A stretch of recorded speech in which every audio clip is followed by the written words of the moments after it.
नमस्कार, बहुत स्वागत आपका। आप देख रहे हैं द न्यूज, आपके साथ मैं सृष्टि मिश्रा। चलिए महाराष्ट्र की सियासी खबरों पर नजर डालते हैं।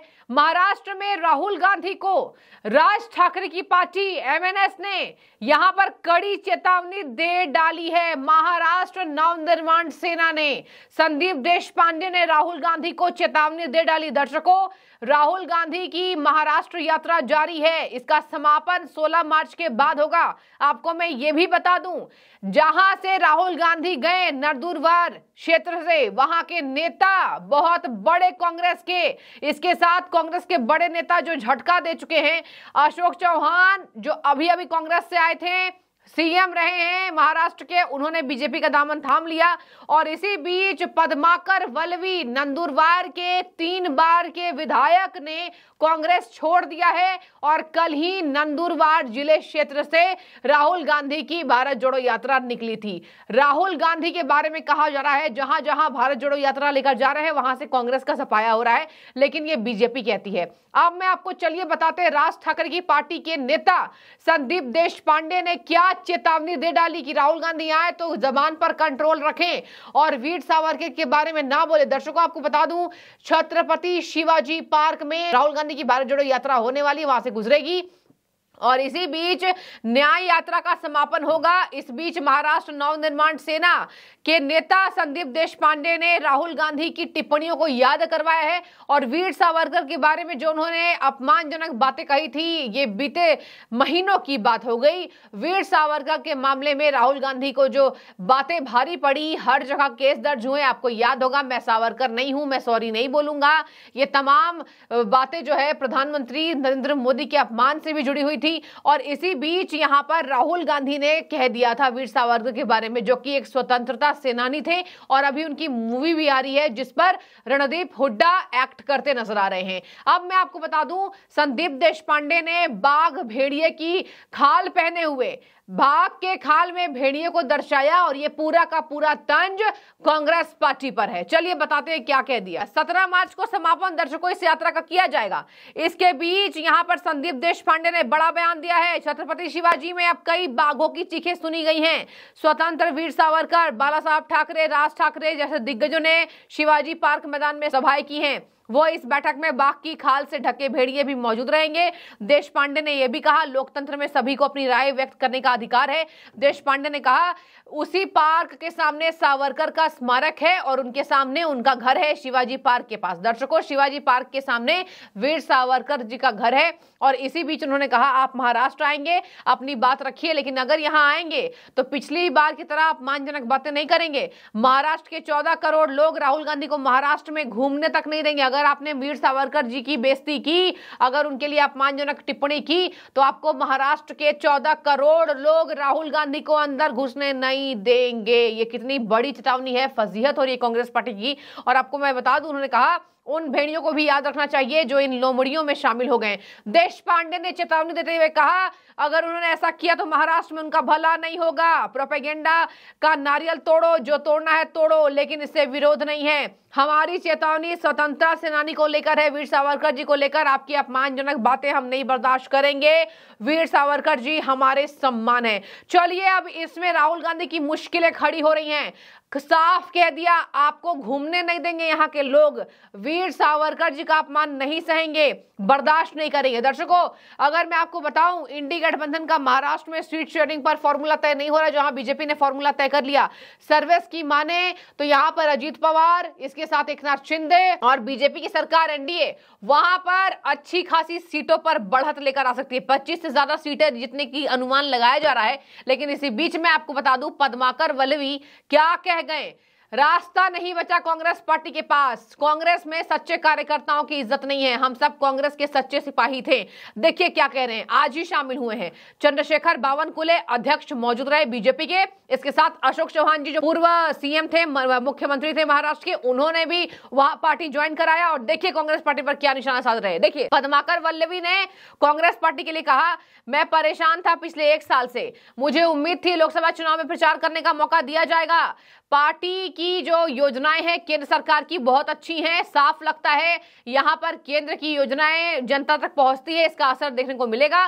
बीजेपी में काम करूंगा तो मुझे काम करने की गति राज्य से लेकर केंद्र तक बनाई गई योजनाएं पब्लिक तक पहुंचती है। मैं कांग्रेस में परेशान था। ये ऐसा है कि कांग्रेस में मैंने सामान्य कार्यकर्ता के इससे काम शुरू किया था, सभापति था, मैं एमएलए था, मिनिस्टर था, कांग्रेस में काम किया है मैंने, वैसा कुछ नहीं। लेकिन अभी जो भाजपा का जो स्पीड चल रहा है कामों का, धोरण नीति है, जो भी प्लानिंग पार्टी बनाती है राज्य से लेकर केंद्र तक, वो सीधी तरह लोगों तक पहुंच रहा है और इफेक्ट दिख रहा है।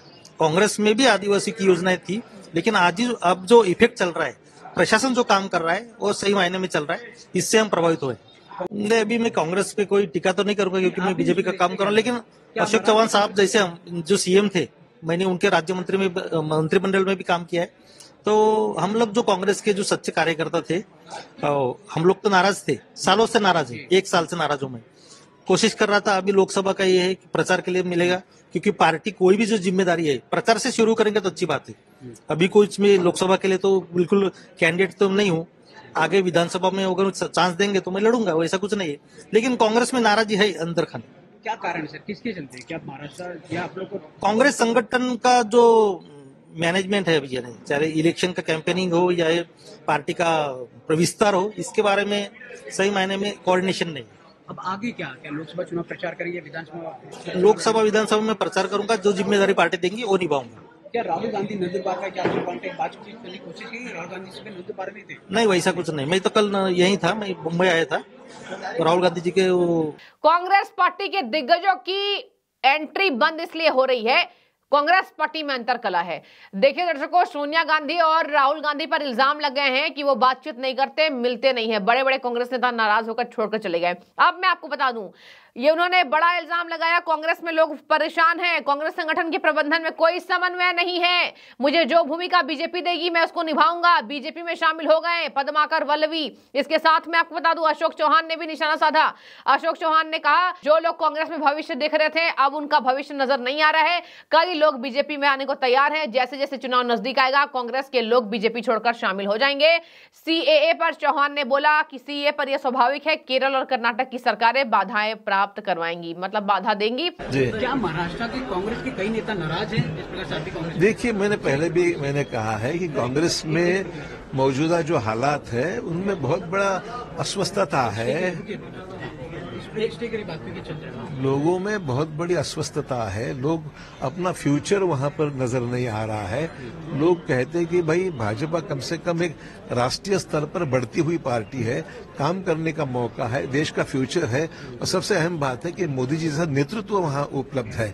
ये कई चीजें हैं जो आकर्षित करती है, इसलिए स्वाभाविक है कई लोग ये भाजपा में आने के लिए बिल्कुल तैयार है। तो वहीं बाबू ने कहा कि राहुल गांधी जब तक मुंबई में आएंगे तो कांग्रेस के 50% लोग बीजेपी में चल जाएंगे। हो सकता है, उनको मालूमात है, कई लोग उनके संपर्क में हो सकते हैं, पर मैं समझता हूँ ये जैसे जैसे चुनाव नजदीक आएगा आप देखो कि हर आदमी भाजपा के लिए काम करने के लिए उत्सुक है, इसलिए अभी उसमें निश्चित तौर पर एक लोग आकर्षित होकर चुनाव के जैसे नजदीक आएगा काफी बड़े पैमाने पे लोग आते रहेंगे। सर, बात करते हैं सीए की, जिस प्रकार से सीए लागू हो गया, नोटिफिकेशन सरकार द्वारा जारी हो गया, वहीं कर्नाटका की बात करें या पश्चिम बंगाल की, ये दोनों सरकार ने सीए लाने के लिए मना कर दिया। उनके इस फैसले को किस तरह देखिए कि कई विपक्ष जो है कह रहे हैं कि अगर कर्नाटक और कौन सी सरकार ने बताया आपने? पश्चिम बंगाल। तो स्वाभाविक है कि वो सरकारें जो है जहां जहां भाजपा की सरकार है इसको अमल में लाने में कोई दिक्कत नहीं, कि राष्ट्रीय स्तर की जो विचारधारा उसी को लेकर काम होगा आगे, चाहे वो कर्नाटक और टीएमसी की सरकार बंगाल की जो है उनकी विचारधारा इससे मिलती नहीं है, तो स्वाभाविक वहां दिक्कत तो पैदा करेंगे वो। क्या सीए लागू होना चाहिए पूरे देश में? निश्चित तौर जो फैसला पार्टी ने किया है उस फैसले से निश्चित तौर पर पूरे देश भर में लागू हो जाएगा। सर, एक और सवाल जानना चाहिए, मल्लिकार्जुन खड़गे कह रहे हैं कि जो बीजेपी का नारा है 400 पार का, वो इसके लिए, क्योंकि उनका कहना है कि बीजेपी जो संविधान बदलना चाहती है, उनकी इस बयान को देखिए, भाजपा ने ऐसे संविधान बदल के बाद कभी कही नहीं है। ये बातें ये वोटों को आकर्षित करने के लिए कही जाती है।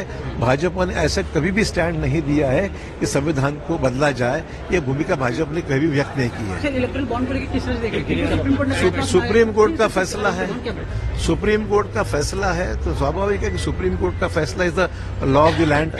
नेचुरली जो सुप्रीम कोर्ट ने कहा है उसके ऊपर तो अमल तो करना ही पड़ेगा। अब मैं आपको बता दूं, ये तमाम दिग्गजों की एंट्री अगर बीजेपी में होगी, महाराष्ट्र में कांग्रेस का सफाया हो जाएगा।